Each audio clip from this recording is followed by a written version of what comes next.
Bonjour à tous. Je me devais de réagir à une vidéo de Majid Al-Kasha, intitulée Les erreurs mathématiques dans le Coran. Oui, rien que ça. En regardant cette vidéo, je me suis dit ou bien il est con, ou bien il est de mauvaise foi. Eh ben, je vais te dire, Majid, je vais te prouver dans cette vidéo que tu essayes de manipuler les gens, de les induire en erreur, et cela prouve bien que tu n'es pas con. Tu fais juste dans l'escroquerie intellectuelle. J'aborderai 3 sujets dans cette vidéo. Premièrement, effectivement, Dieu évoque dans le Coran les 7 cieux au-dessus de nous. Et pour Majid, cela induit une pensée moyenâgeuse, tendant à faire croire que la terre est plate.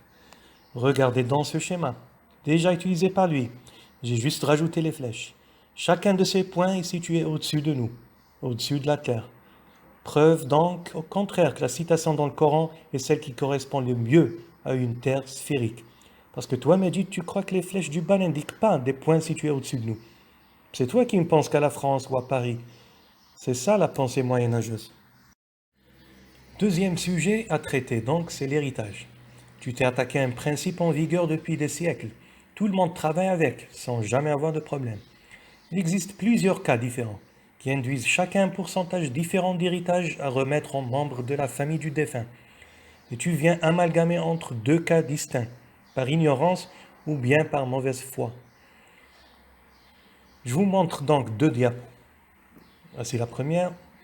Donc, chacune des diapos montre 2 cas distincts. C'est juste des exemples seulement, car il en existe plusieurs. Dans le premier schéma, les parents du défunt sont décédés.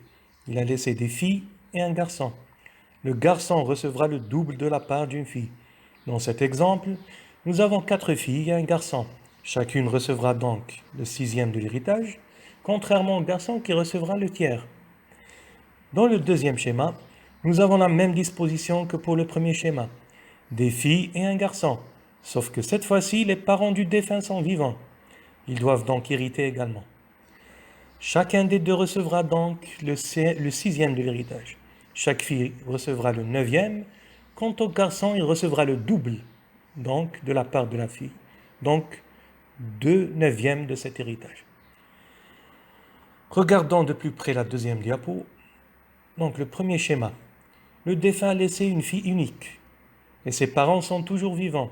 Ces derniers recevront donc chacun le quart de l'héritage, tandis que sa fille en recevra la moitié. Venons-en maintenant au dernier schéma, celui qui nous intéresse. Le dernier schéma démontre que Majid Al-Kasha raconte n'importe quoi pour tromper les gens. Dans ce cas cité dans le Coran, il s'agit de défunts qui laissent uniquement des filles, 2 et plus. Majid a truqué ce cas en y rajoutant des garçons, pour dire que le garçon doit avoir le double des 2/3 de l'héritage, qui est perçu par l'ensemble des filles, pour dire que 2 fois 2/3 dépasse les 100%. Donc c'est là l'erreur mathématique inventée de toute pièce par Majid Al-Kasha. C'est de la pure escroquerie intellectuelle. Venons maintenant à expliquer le cas montré dans ce schéma, tel quel, sans le mensonge de Majid. Donc le défunt a laissé des filles seulement et aucun garçon. Elles se partageront donc les 2/3 de l'héritage. Les grands-parents recevront donc chacun le 6e.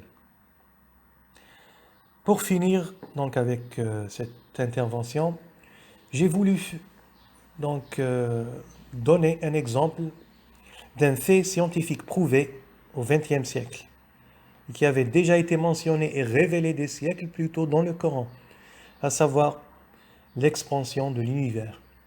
Et cela dans la sourate 21, Dariyat, verset 47. Dieu nous dit: le ciel, nous l'avons construit par notre puissance et nous l'étendons constamment dans l'immensité. Effectivement, Edwin Hubble a démontré en 1920, en établissant la relation entre vitesse de récession et distance de plusieurs nébuleuses, que l'univers était en expansion. Merci d'avoir suivi cette vidéo.